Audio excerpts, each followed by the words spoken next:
है। शुक्र के साथ गुरु अगर बैठ जाए और गुरु के साथ में मान लीजिए बुध बैठ जाए, अगर बुध ना भी बैठे, अगर ये शुक्र और गुरु बैठ जाएंगे दोनों, तो ये हमारी जो है लव मैरिज करा देंगे। और लव मैरिज कराएंगे किसके लिए? लग्न के लिए। लग्न कौन है? शरीर।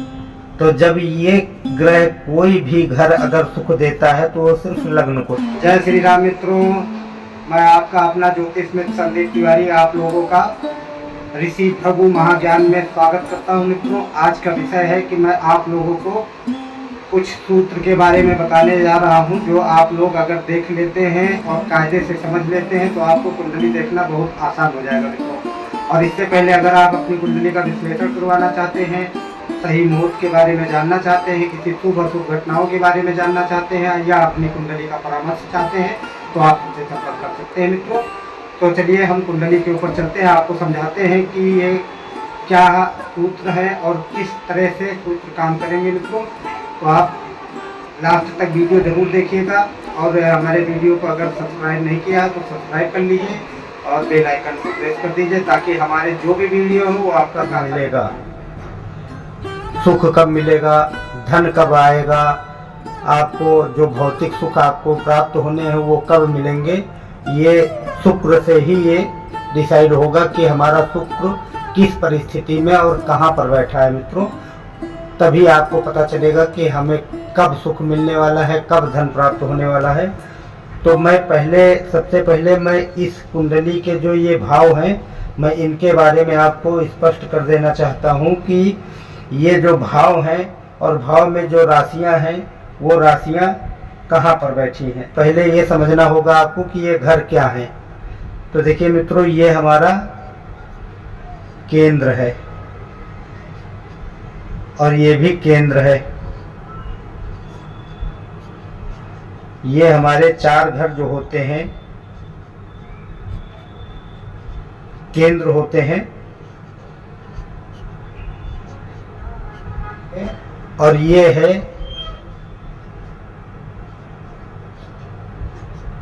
पनफर के एकदम जस्ट सामने पनफर ये हो जाएगा पनफर, और एक ये हमारा पनफर हो जाएगा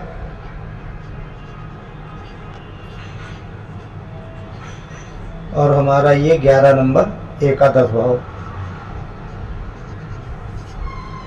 पनफर। तो मित्रों, मैं आज इन भावों को आपको समझाऊंगा। जब केंद्र में कोई ग्रह बैठता है और उसके साथ में कोई ग्रह और बैठता है तो क्या फल देता है आपका। तो मित्रों, आज मैं आप लोगों को देखिए, जैसे कि आपको ये चर, द्विस्वभाव, स्थिर, ये हमारी राशियां होती हैं मित्रों। तो इनके बारे में भी आपको समझना है। जैसे कि चर राशि कौन सी होती है? चर राशि होती है 1 नंबर, 7 नंबर, 4 नंबर और 10 नंबर। ये हमारी जो है चर राशियां होती हैं। जब कोई ग्रह चर राशि में बैठता है और खास तौर से केंद्र में बैठे तो बहुत अच्छा परिणाम देगा। और मित्रों, द्विस्वभाव राशि कौन सी होती है, आपको ये जानना बहुत जरूरी है। अगर आप कुंडली सीखना चाहते हैं तो ये आपको जानना बहुत जरूरी है। आप अगर किसी के भाव की गणना कर रहे हैं, किसी भाव की, तो आपको इसका साथ लेना बहुत जरूरी हो जाएगा। अगर खास तौर से अगर 8 नंबर का अगर आप विश्लेषण कर रहे हैं तो आपको चर, स्थिर, और या जो है आदमी की आयु की गणना कर रहे हैं तो उसमें चर, स्थिर, स्वभाव की बहुत बड़ी आवश्यकता पड़ने वाली है आपको मित्रों। अगर आप ये समझ गए तो आप सही से गणना कर पाएंगे कि आप सही से गुणा गणित निकाल पाएंगे कि जो है उसकी आयु कितनी है और वो उसके साथ में क्या होने वाला है। तो मित्रों, द्विस्वभाव राशि है 3 नंबर, 6 नंबर, 9 नंबर और 12 नंबर। और जो स्थिर राशि है मित्रों, स्थिर राशि में जब कोई ग्रह बैठता है, अगर वो स्वराशि का नहीं है और स्थिर राशि में बैठा हुआ है तो उसका परिणाम थोड़ा रुक जाता है। रुक के वो फल रुक के देता है, वो लगातार फल नहीं दे पाता। तो मित्रों, स्थिर राशि के बारे में जान लीजिए। स्थिर राशि है 2 नंबर, 5 नंबर, 8 नंबर और 11 नंबर। अब देखिए, शुरुआत करिए। अगर चर स्थिर के बारे में आपको जानकारी करना है तो आप ऐसे भी जानकारी कर सकते हैं। चर स्थिर द्विस्वभाव 3। तो अभी जो द्विस्वभाव आई वो 3 नंबर है। देखिए यहाँ पे लिखा हुआ 3 नंबर, और जो स्थिर है वो 2 नंबर पे आई, ये लिखा है 2 नंबर। और ये चर है। आप अपनी उंगलियों से आप गिन लेंगे तो आपको पता चल जाएगा। कोई भी ग्रह अगर मान लीजिए इसमें बैठा है और 4 नंबर पे बैठा तो आप गिन लीजिए।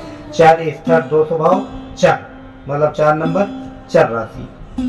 और इसी तरह आपको किसी भी राशि के बारे में अगर गिनना इसमें नहीं समझ में आ रहा तो आप अपनी उंगली से गिन सकते हैं। चर स्थिर 2 स्वभाव, चर स्थिर 2 स्वभाव। तो चर 1 नंबर पे जो राशि रहेगी वो हमेशा चर रहेगी, 2 नंबर पे स्थिर और 3 नंबर पे। तो मैं शुक्रदेव की बात करने वाला हूँ कि जैसे शुक्रदेव हमें सुख कब मिलेगा। देखिए, शुक्र अगर कहीं पे कुंडली में मान लीजिए शुक्र कहीं बैठे हैं, मान लीजिए इस लग्न से, अगर ये लग्न है हमारा लग्न, और लग्न से कोई ग्रह 12वें बैठता है, 2 3 4 5 6 7 8 9 10 11 12। मान लीजिए शुक्र यहाँ अगर बैठा है तो शुक्र भोग है। शुक्र क्या होता है हमारा? देखिए, शुक्र जो होता है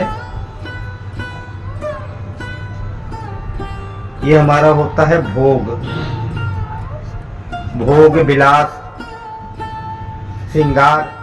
तो कहने का मतलब है कि शुक्र हमारा भोग है। इस कुंडली का जो भोग का घर है वो है 12 नंबर। ये काल पुरुष कुंडली है।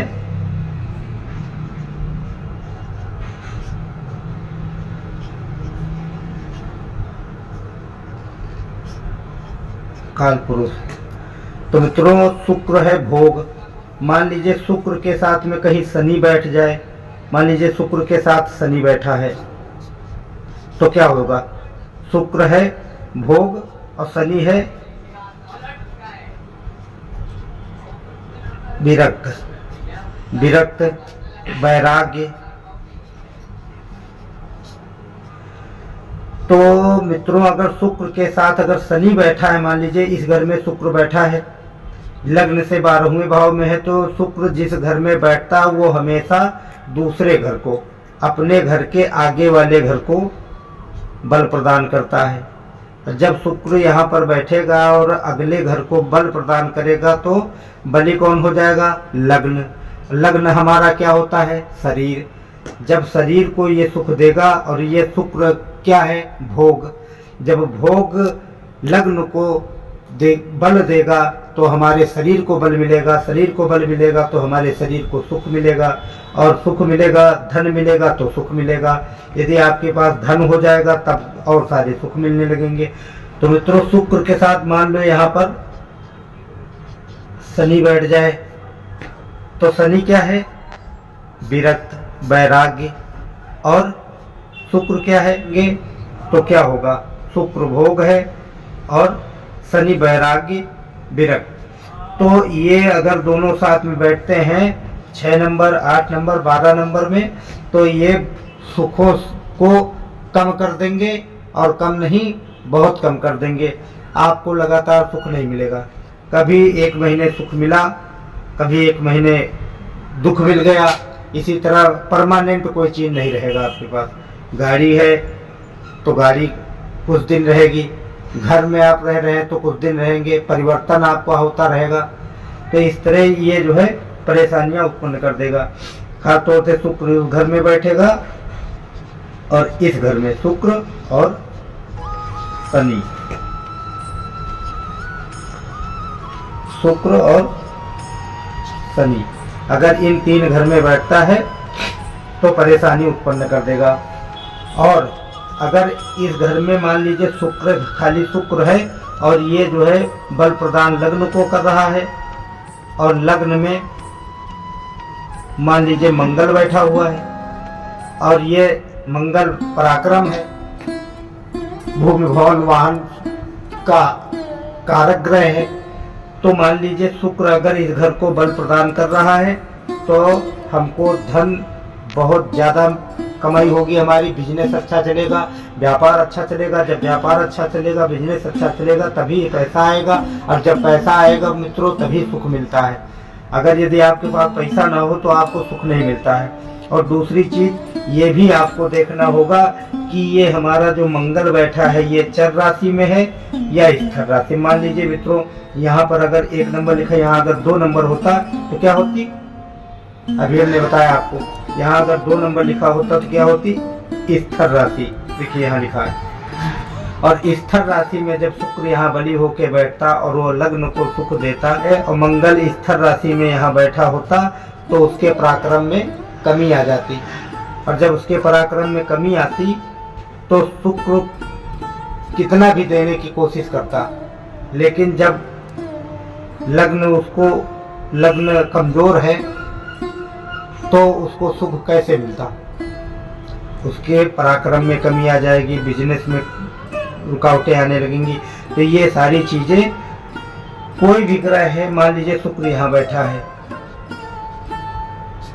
मान लीजिए शुक्र यहाँ बैठा है, अगर इस घर में शुक्र बैठा है तो क्या कराएगा, ये हमारा घर है, भूमि भवन वाहन माता। इस घर से हमें पता चलता है कि हमें गाड़ी का सुख कब मिलेगा, लग्जरी का सुख कब मिलेगा, हमको भवन कब बनेगा हमारा, हम अपने घर में कब जाएंगे। तो इस घर से हम ये सारी चीज़ें देखते हैं। मान लीजिए इस घर में शुक्र अगर बैठा है और बली है तो ये इस घर से दूसरा घर कौन सा है, पंचम घर। अब ये पंचम घर, इस घर के आगे पंचम घर है, तो ये इस घर को बली कर देगा। आपके पुत्र से आपको सुख मिलेगा, पुत्र का सुख आपको मिलेगा। और अगर इस घर का जो 5 नंबर लिखा है, 5 नंबर का जो स्वामी है अगर सूर्य है, और सूर्य भी इस घर में अगर बैठा हो, अगर सूर्य इस घर में बैठा हो और ये अगर बल दे रहा हो और ये भी 5 नंबर में बैठा हो, अपनी स्वराशि का बैठा हो, तो और अच्छा हो जाएगा। कुंडली में आपको सरकारी नौकरी भी दिला सकता है। क्यों? क्योंकि शुक्र भोग है और सूर्य क्या है, हमारा राजा है। कुंडली का जो राजा है, इसका एक तरह से आप पिता भी कह सकते हैं। तो जब शुक्र राजा को बलि करेगा तो राजा परिणाम जब देगा तो किसको देगा मित्रों, कोई भी ग्रह है तो वो लग्न को देगा। और लग्न कौन है, हमारा शरीर। तो मित्रों कोई भी ग्रह आप कुंडली कहाँ से देखते हैं, कुंडली इस लग्न से देखते हैं। कभी भी किसी की भी कुंडली देखना है तो इस लग्न से ही आप देखेंगे। क्योंकि शुक्र यहाँ बैठा है, अगर गाड़ी भूमि भवन वाहन लेगा तो किसके लिए लेगा, लग्न के लिए। मान लीजिए इस घर में अगर बैठा है भाई बहनों का, ये भाई बहनों का घर है, भाई बहनों का सुख मिलेगा तो किसको मिलेगा, लग्न को, मतलब शरीर को। और ये धन का भाव है, और धन अगर मिलेगा आपको, अगर धन आपके पास आएगा तो धन सुख किसको देगा, लग्न को। और ये हमारा जो है धन कहाँ से आएगा, कितना धन मिल पाएगा, और हमारी बहू कैसी होगी, वो आपको सुख मिलेगा, बहू का सुख मिलेगा नहीं मिलेगा, आपका धन कहाँ से आएगा, कितना आएगा, और आएगा तो किसके लिए आएगा, लग्न के लिए। मित्रों ये हमारा नौकरी व्यापार बिजनेस का भाव है। अगर व्यापार हमारा चलेगा नहीं चलेगा, कितना व्यापार रहेगा, नौकरी करेंगे क्या करेंगे, जो तो ये अगर मान लीजिए सरकारी नौकरी मिले तो किसके लिए मिलेगी, लग्न के लिए। तो मित्रों ये हमारी शादी का भाव है, विवाह का भाव होता है, कुछ धन का भाव भी देखा जाता है, यात्राओं के बारे में भी देखा जाता है। तो अगर ये इसमें पत्नी अच्छी मिली, खराब मिली, जो कैसी मिलेगी, धन मिलेगा नहीं मिलेगा, यात्राएं होंगी नहीं होंगी, और जो भी कुछ मिलेगा अगर इस घर का जो भी परिणाम आएगा वो किसके लिए आएगा, लग्न के लिए। मित्रों इस कुंडली में कोई भी ग्रह अगर अच्छा परिणाम दे रहा है तो वो लग्न को दे रहा है, अगर बुरा परिणाम दे रहा है तो भी लग्न को दे रहा है। तो इस कुंडली में ये चीज़ें समझना बहुत ज़रूरी है कि कोई भी ग्रह जब परिणाम देता है तो वो लग्न को देता है। मान लीजिए अगर आपका शुक्र शनि है यहाँ पर, और शुक्र भोग है, शनि विरक्त वैराग्य है, मान लीजिए ये दोनों जो है साथ में बैठ गए हैं और गलत घर में बैठे हैं तो इसकी समय समय पे तकलीफ देंगे, धन कम करा देंगे, धन नहीं रहेगा आपके पास, नुकसान करा देंगे। तो किसका नुकसान कराएंगे? लग्न का। तकलीफ किसको होगी? लग्न को। और लग्न को तकलीफ होगी तो लग्न कौन है? हमारा शरीर। कुंडली बनाया हूँ आज आपको समझाने के लिए कि शुक्र हमारा, ये देखिए लिखा मैंने 6 नंबर, 8 नंबर, 12 नंबर भाव में है, भाव में क्या फल देगा। तो मित्रों शुक्र हमारा 6 नंबर, 8 नंबर, 12 नंबर में फल अच्छा नहीं देगा और समय समय पे हमको परेशान करता रहेगा। हमारे धन में कमी आ जाएगी, व्यापार में कमी आ जाएगी, बिजनेस में उतार चढ़ाव आ जाएंगे, परेशानियों से आप घिरे रहेंगे मित्रों। तो ये जानिए, अभी मान लीजिए ये हमारा भाग्य का भाव है। भाग्य, अगर मान लीजिए इसमें शुक्र बैठा है, शुक्र के साथ गुरु अगर बैठ जाए और गुरु के साथ में मान लीजिए बुध बैठ जाए, अगर बुध ना भी बैठे, अगर ये शुक्र और गुरु बैठ जाएंगे दोनों, तो ये हमारी जो है लव मैरिज करा देंगे। और लव मैरिज कराएंगे किसके लिए? लग्न के लिए। लग्न कौन है? शरीर। तो जब ये ग्रह कोई भी घर अगर सुख देता है तो वो सिर्फ लग्न को देता है और लग्न हमारा शरीर है। अच्छा परिणाम अगर कोई ग्रह देगा तो लग्न को देगा और लग्न हमारा शरीर है। इसलिए मित्रों आप इस सूत्र को समझ ही गए होंगे तो आपको कुंडली देखना बहुत आसान हो जाएगा। कभी भी किसी की कुंडली देखना है तो इस लग्न से देखना है मित्रों। लग्न में कौन सा ग्रह बैठा है, लग्न की राशि कौन सी है और लग्न का जो स्वामी है वो कहाँ पर बैठा है, ये विशेष कर ध्यान से देखिएगा कि लग्न का हमारा जो स्वामी है, मैंने पीछे वीडियो में बताया, जैसे 1 नंबर बैठा है तो लग्न का स्वामी मंगल हो गया, 2 नंबर बैठा है तो शुक्र हो गया, 3 नंबर हो गया, 3 नंबर इसमें राशि लिखी है तो बुध हो गया, 4 नंबर है तो चंद्रमा हो गया, 5 नंबर है तो सूर्य हो गया, 6 नंबर है तो बुध हो गया, 7 नंबर शुक्र हो गया, 8 नंबर मंगल हो गया, 9 नंबर बृहस्पति हो गया, 10 नंबर शनि हो गया। तो इसी तरह मित्रों आपको ध्यान से देख लेना है कि इस घर में कौन सी राशि है और उस राशि का कौन सा स्वामी है। मान लीजिए लग्न है, लग्न का स्वामी किस दशा में बैठा है, चर राशि में बैठा है, स्थिर राशि में बैठा है, किसी अच्छे घर में बैठा है या बुरे घर में बैठा है, उसी के हिसाब से आपको मिलेगा कि आप करोड़पति कब बनेंगे। मान लीजिए अगर ये जो ऐसा मैंने बताया, शुक्र अगर इस काल पुरुष की कुंडली में अगर शुक्र यहाँ बैठता है और उसकी परिस्थिति अच्छी रहती है, डिग्रियां उसकी अच्छी रहती हैं, तो वो सुख लग्न को देगा और व्यापार बहुत अच्छा चलाएगा। बिजनेस, ऐसे लोग बिजनेस में बहुत निपुण होंगे और बिजनेस उनका बहुत अच्छा चलने वाला होगा मित्रों। तो आपको आशा है कि हमारा ये बताया हुआ सूत्र आपको समझ में आया होगा। ये एक ऐसा सूत्र है कि आप अगर इस सूत्र को समझ जाएंगे तो आपको कुंडली देखना बिल्कुल आसान लगेगा, आप बिल्कुल भी समझ जाएंगे।